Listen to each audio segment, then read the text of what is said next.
Et du Fils et du Saint-Esprit, ainsi soit-il.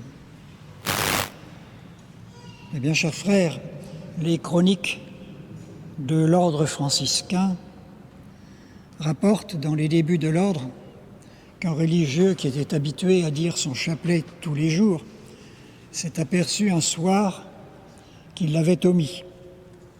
Alors, dans la soirée, il a demandé au père gardien, le père gardien c'est le père supérieur, il lui demanda l'autorisation de prendre du retard pour rejoindre la communauté afin d'aller réciter ce chapelet dans sa cellule, chapelet qu'il avait omis.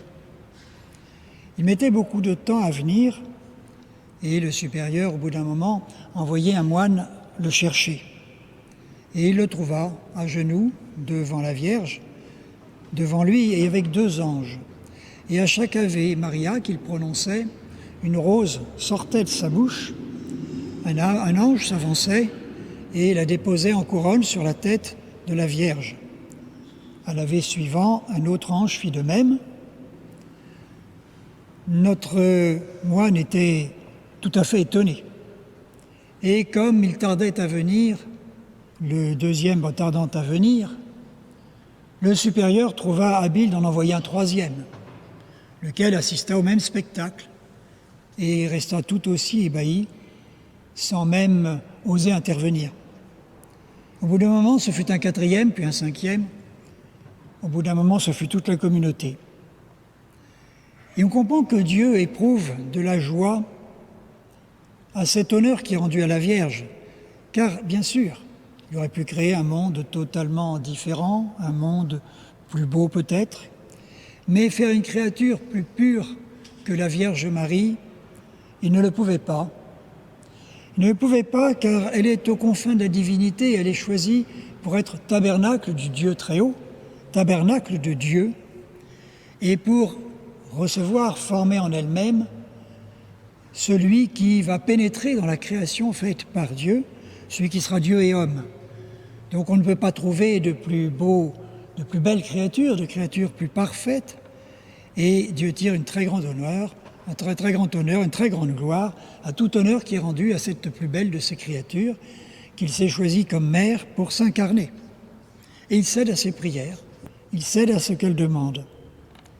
Il n'est donc pas besoin de démontrer l'importance de dire le chapelet tous les jours, l'importance de porter ses roses sur la tête de la Vierge, de lui apporter un tribut de louange, d'honneur qui, indéfiniment, permettent de rendre gloire à cette plus belle créature du monde et satisfaire le Père éternel, qui est comme attendri devant la Vierge qui s'adresse à lui. Bien entendu, il est important aussi de le dire en famille.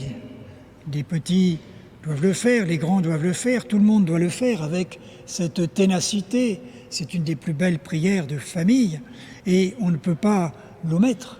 Comme on ne peut pas omettre la prière du soir, l'examen de conscience, évitons d'omettre dans la famille, bien sûr, ce chapelet qui est tellement important, qui soude, qui est un ferment pour toutes les familles.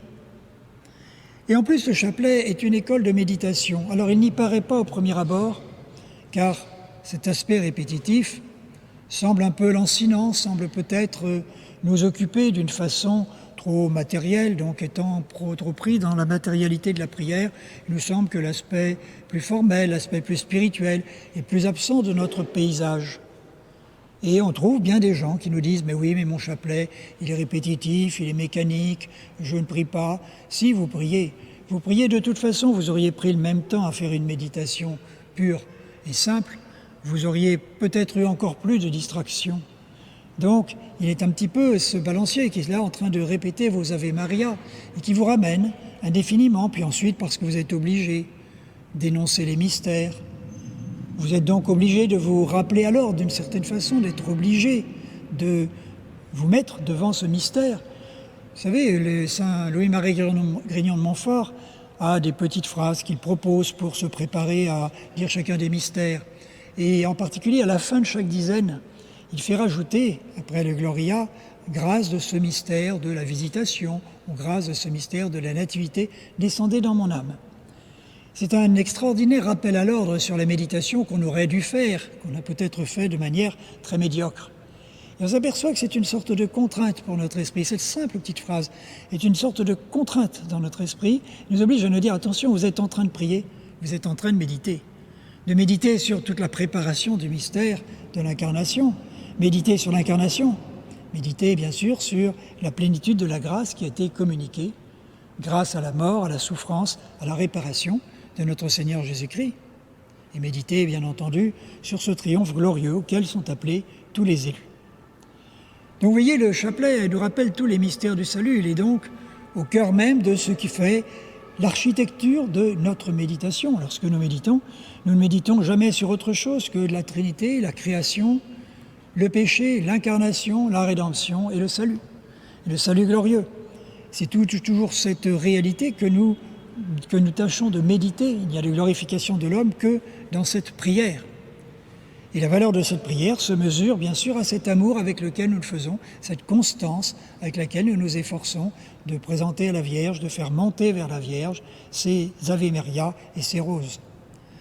C'est en réalité une sorte de prière à laquelle, bien sûr, Lucide Fatima a dit que la Vierge avait accordé une puissance très singulière en ces derniers temps, en ces temps qui s'approchent, bien entendu, de la période apocalyptique. Et il faut reconnaître que c'est une prière qui a une puissance très singulière pour ce que nous vivons, c'est-à-dire le matérialisme, source d'anarchie.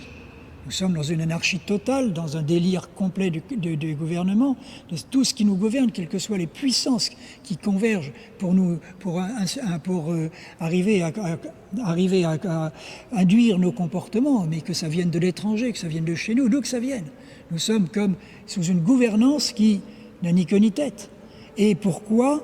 Parce qu'on a voulu mettre l'absence de Dieu comme règle, comme dogme, comme laïcisme, et qui dit absence de Dieu, dit matérialisme. Et pour nous faire oublier, on nous jette en pâture du matériel, des choses matérielles.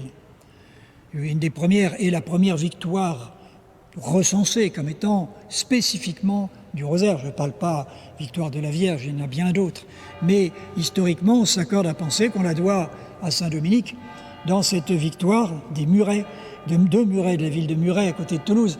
C'était en septembre, le 12 septembre 1213. Et en réalité, c'était contre les Albigeois. Qu'est-ce que les Albigeois ? C'était un matérialisme anarchique. C'était de la même façon des gens qui ne s'intéressaient qu'à la matière, qui avaient opposé la matière à l'esprit et qui donnaient tout droit à la matière au point de créer un désordre social, destruction du mariage, destruction de la propriété, destruction de l'ordre naturel. On était dans un matérialisme anarchique. Et à ce moment-là, cette victoire a été donnée en ayant révélé à Saint Dominique la puissance du chapelet. Elle a été donnée, c'était ces 80 hommes qui étaient enfermés dans ce château de Muret et qui attendaient les secours de Simon de Montfort, qui devait arriver avec 800 cavaliers et qui traînait. Et l'évêque d'Orléans, l'évêque d'Auxerre avaient aussi levé des troupes pour aider Simon de Montfort, car le roi de France, lui, et Philippe II, comme il était aux prises avec l'Angleterre, il n'avait pas de troupes à donner. Et Saint-Dominique était en prière. Et le comte de Toulouse et le comte de Foix, qui étaient plus puissants au point de vue des armes, plus puissants par le nombre de leurs troupes, décidèrent, pour être sûrs d'écraser ce petit noyau de catholiques fervents à la couronne de France et au catholicisme, ils attendaient du renfort et ils espéraient, et ils ont eu, entre 20 000 et 30 000 hommes, car Pierre II, roi d'Aragon, était présent. Ce qui est d'ailleurs un scandale, parce que Pierre II, quelques mois avant, avait obtenu du ciel une des grandes victoires qui est très connue, c'est la victoire de Las Navas de Tolosa, qui était en fait un des grands retournements, une des dates clés, phares de toute la Reconquista. C'est donc un moment où, je dirais, le vent a tourné en Espagne grâce à cette victoire que la Vierge a accordée à Pierre II d'Aragon. Et le voilà brusquement changé de camp pour des avantages matériels multiples, et le voilà venir au secours de ces hérétiques. Et tandis que Saint-Dominique priait le rosaire dans l'église de la ville avec le clergé et le peuple, la bataille s'est engagée, ce fameux 12 septembre, et protégés par la Mère de Dieu, les 1500 chevaliers catholiques réussirent à défaire les 20 000 albigeois qui étaient en face d'eux. Et on dit que du côté catholique, il n'y a eu que 8 morts, ce qui était terriblement peu quand on considère cette bataille qui a lieu et le nombre de morts qu'il y a eu de l'autre côté. Voilà pourquoi il faut prendre au sérieux.